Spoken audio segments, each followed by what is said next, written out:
It's August 1779 in Bengal. A British sheriff and 60 armed sailors are wading through the muddy marshlands, marching to arrest a local Raja. Before reaching the estate, the sheriff's men were surrounded and taken prisoner by military troops. These forces were deployed by the British Governor-General himself to stop the Crown's own lawmen. This confrontation became known as the Kasi Jura cause, a documented historical standoff where British authorities took each other hostage. This incident exposed a catastrophic flaw hardwired into the operating system of British colonial governance.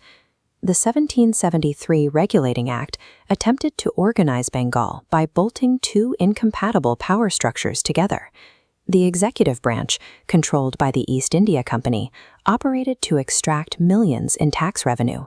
Opposite them stood the judiciary, tasked with enforcing British law and halting oppressive actions. The system quickly paralyzed. Native revenue collectors refused to work for fear of Supreme Court prosecution, leading the company to regard its own legal oversight with horror. A government designed with its revenue-generating executive at war with its judicial oversight could not function. Governor-General Warren Hastings initially tried to bypass the Supreme Court by setting up his own company-run civil courts, known as provincial adalats. These temporary courts proved disastrous, as they were staffed by junior clerks with no legal training. Chief Justice Elijah Impey issued a scathing critique of these judges, describing them as young, illiterate in local languages, and highly susceptible to corruption.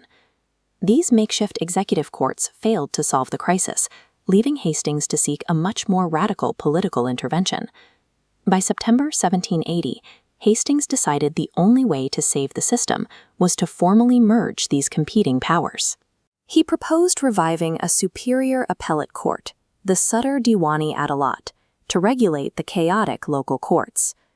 Hastings offered the leadership and salary of this new company court directly to his greatest rival, Crown Chief Justice Elijah Impey. This calculated move triggered an immediate and massive explosion of outrage from rivals on the council, including Philip Francis. Francis argued that it was an illegal conflict of interest for the Crown's independent Chief Justice to become a paid employee of the company he was supposed to regulate.